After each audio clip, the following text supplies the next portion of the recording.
शिवम शिवम। नमस्कार, आप सबका हमारे चैनल श्रीमद होम रेमेडीज पर स्वागत है। इस वीडियो में हम आपको बताएंगे कि भगवान शिव को चंद्रमौली, चंद्रशेखर या शशि शेखर कब से कहा जाने लगा, क्यों कहा जाने लगा। इस वीडियो में हम आपको 3 कथाएं बताएंगे। सबको एक पता है, आपको 3 पता होगा। तो चलिए हम आपको बताते हैं कि भाई उन्हें चंद्रमौली, चंद्रशेखर और शशि शेखर क्यों कहा गया। तीनों कथाएं हम आपको बताएंगे शॉर्ट में। देखिए, शिव पुराण के अनुसार समुद्र मंथन के दौरान भगवान शिव ने हलाहल विष का पान किया।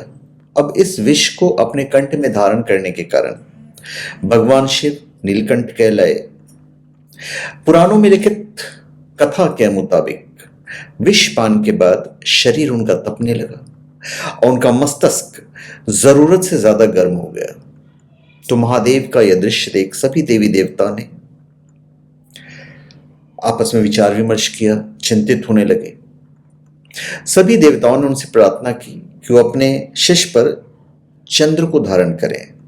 चंद्र शीतलता का प्रतीक है, और आग्रह किया कि भाई उनके शरीर में जो शीतलता है चंद्र के शरीर में, वो बनी रहेगी। चंद्र की वजह से शिव के शरीर में श्वेत चंद्रमा को बहुत शीतल माना जाता है, जो पूरी सृष्टि को शीतलता प्रदान करते हैं। देवताओं के आग्रह पर शिव जी ने चंद्रमा को अपने मस्तिष्क पर धारण कर लिया, तो वो चंद्रशेखर कहलाए। दूसरी एक कथा है कि भाई चंद्रमा को अभय दान दिया उन्होंने। अब कैसे हुआ मैं आपको बताता हूं। सुर और असुर दोनों ने समुद्र मंथन में बराबर का श्रम किया था, परंतु श्री हरि ने थोड़ा सा अपना झुकाव जो है वो देवताओं की तरफ रखा। वो देवताओं की तरफ थे, इसलिए अमृत देवताओं को ही प्राप्त हुआ। असुरों ने धन्वंतरी से बलपूर्वक अमृत कलश छीन लिया था, किंतु अमरत्व बलपूर्वक प्राप्त नहीं किया जा सकता। अमरत्व तो केवल उसे ही प्राप्त हो सकता है जिस पर श्रीहरि की कृपा होती है। तो अमरत्व प्राप्त करने के लिए मनुष्यों को श्रीहरि के चरणों में भक्ति रखनी चाहिए। जहां तक हम लोग की बात है, जो उनके श्री चरणों से दूर है उसे अमरत्व प्राप्त नहीं हो सकता।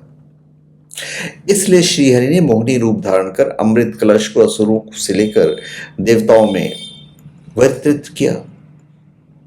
अब असुर मोहिनी की माया जाल में फंसकर अमृत से वंचित रह गए। अब उसमें जो एक असुर था, सुरभानु, वो वेश बदलकर देवताओं में पंक्ति में बैठ गया और उसने अमृत चख लिया। और ये बात सूर्य और चंद्र ने नोट डाउन किया और उन्होंने भगवान विष्णु को श्रीहरि को बता दिया। तत्काल श्रीहरि ने उसके शीश को काट दिया। अब मस्तिष्क कट जाने पर धड़ केतु बन गया और मस्तिष्क राहु कहलाया। अब वो विकृत और विकराल मुख चंद्रमा को पकड़ने के लिए दौड़ा, क्योंकि इस समय अमृत चंद्रमा के पास था। राहु जब चंद्रमा की ओर दौड़ा तो देवता चंद्रमा को आगे करके अमरावती पहुंचने के लिए, मतलब भगवान शिव के पास पहुंचने के लिए दौड़े। अब वहां पहुंचने से पहले ही राहु वहां खड़ा था और राहु ने चंद्रमा को पकड़कर निगल लिया, किंतु धड़ न होने के कारण चंद्रमा उसके गले से बाहर निकल गया। अब उसे लगा भाई इसे तो चबा जाना चाहिए था। राहु ने सोचा कि तो मैंने गलती कर दी। अब चंद्रमा भागे भागे शिव जी के पास पहुंचे और बोले, भगवान मैं आपकी शरण में हूं, मेरी रक्षा कीजिए। और भगवान शिव ने चंद्रमा को अपने जटाओं पर स्थापित कर लिया और वो चंद्रमौली कहलाए। राहु भी शंकर जी के पास पहुंचे, शिव जी के पास। बोले, भगवान आप परम ब्रह्म परमात्मा हैं, आप ही हम असुरों के परम आराध्य हैं। मैं आपके चरणों में कोटि कोटि प्रणाम करता हूं। चंद्रमा तो मेरा आहार है, आप इसे मुझे प्रदान करें। तो भगवान शिव ने कहा कि मैं तो सबका आश्रयदाता हूं, असुर और देवता दोनों ही मुझे प्रिय हैं, तुम्हारे उदर नहीं है इसलिए तुम बिना आहार के रह सकते हो। तो इस तरह वो चंद्रमा को अपने मस्तिष्क पर धारण करके चंद्रमौली या चंद्रशेखर कहलाए। एक और कथा है, उसके अनुसार चंद्रमा की पत्नी 27 नक्षत्र कन्याएं हैं, इनमें रोहिणी उनके सबसे समीप थी। तो इससे दुखी चंद्रमा की बाकी पत्नियां अपने पिता प्रजापति दक्ष से इनकी शिकायत की। तब दक्ष ने चंद्रमा को 6 रोग से ग्रस्त होने का श्राप दिया। इसकी वजह से चंद्रमा की कलाएं छिन्न होती गई। चंद्रमा की परेशानी देखकर नारद जी ने उन्हें भगवान शिव की आराधना करने को कहा। चंद्रमा ने अपनी भक्ति और घोर तपस्या से शिव जी को जल्द प्रसन्न कर लिया। शिव की कृपा से चंद्रमा पूर्णमासी पर अपने पूर्ण रूप से प्रकट हुए और उन्हें अपने सभी कष्टों से मुक्ति मिली। तब चंद्रमा के अनुरोध करने पर शिव जी ने उन्हें अपने शीश पर धारण किया और फिर कहलाए चंद्रशेखर।